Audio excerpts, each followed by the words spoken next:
Hey guys, what is up? RC Nurse here. So just gonna do something a little bit differently today.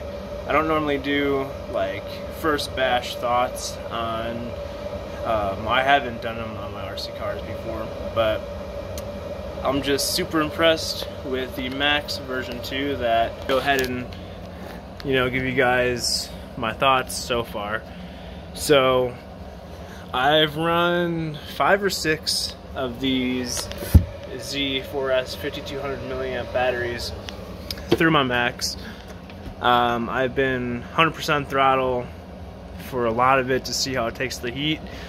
Granted, it's not too hot out right now, but listening for any diff issues, really just giving this thing a beating and trying to get my money's worth from it, because it isn't, you know, it's a really expensive RC car.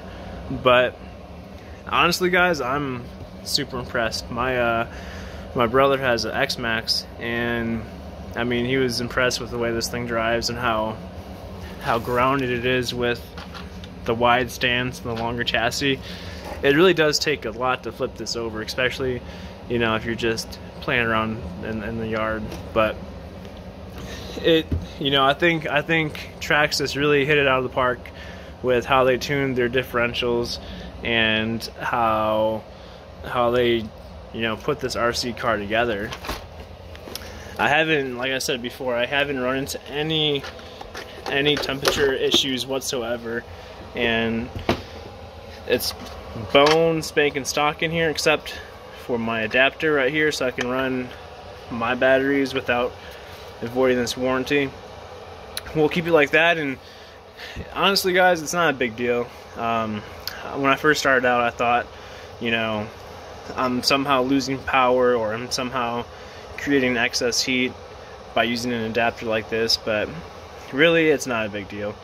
And especially for Traxxas, if you want to keep the warranty, which I plan to do.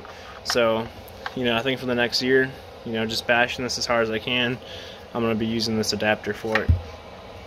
I have, you know, run it through 2 packs and put my hand on the motor, and of course, you know, it is warm, but nothing too crazy yet. But that being said, it is stock gearing as well. And from what the box says, I think stock gearing, the way it's set up on 4S, it can run like 50 or 55 miles an hour. I might bump it up a couple teeth to see how that does, but you guys, you can flip this thing, you can do backflips straight out of the box. It does wheelies great, even in the sand, it does wheelies really good. And yeah, the only thing I've done is reinforce the body, and got my first scratches on there, and you know what, it's not perfect, but this thing is just, it really is a beast. And like I said, at first I was looking at this and talking, I thought that lid popped off, but that's just the cover for the wires going into the receiver box.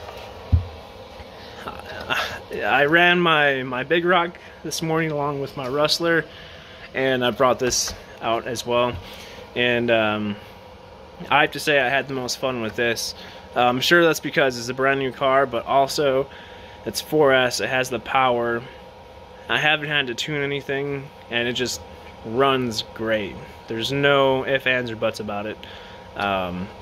You know, based on the drivability of this and the bashability, I think an entry-level person could buy this and have fun with it. And also, I think any kind of awesome basher, not awesome basher, but any kind of like actual basher, definitely could put this thing through its paces and it would be alright. That being said, I really can't think of any, well, you know what, there is one thing, and I've mentioned this before, the servo. This servo, the Traxxas, they need to do something with their servos because they suck stock. They're plastic geared, and if you want a good servo, they're going to make you pay for it. So I'm going to get the standard size servo adapter for it, and I'm going to get a Reef's Raw 500 to put in there. But it's still, you can still use it, nothing wrong with it. But if you want something stronger that's quicker, then yeah, go with the other servo.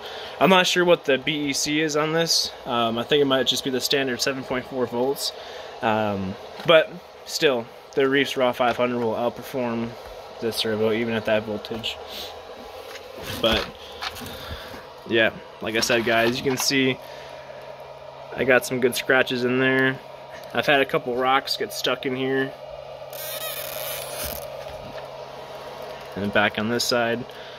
I mean, this thing is just, and I love it because it's, you know, it's 1/10 size scale, so you don't need to worry about all that weight getting flung around.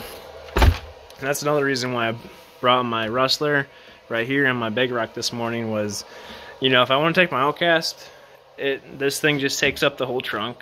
Bringing all the batteries. It's a heavy machine. It's fun as well. It's an awesome truck, but 1/10 scale is perfect. You can fit 3-4 rigs in your trunk, and easy to carry. If something happens to it, you just throw it in the back, grab another one. But not so much the case with the big one. But so far, these tires, I haven't experienced any ungluing at all. They balloon, but everything stayed glued. I don't mind the fact that they balloon because I like to do my backflips. But yeah, you guys, I think if you were to purchase one of these, you would not be disappointed. Based on the 5 or 6 times I've driven it, out of 10 points, I would give it, you know, a solid 8 out of 10. And that's only because that servo. If this servo was different or stronger or not plastic geared, I honestly would probably give this a 10 out of 10. But yeah, that being said, I think this is definitely basher worthy, and I'm gonna get some more videos out there, and stay tuned, guys. Anyways, as always, thanks for watching, and bash on, my friends.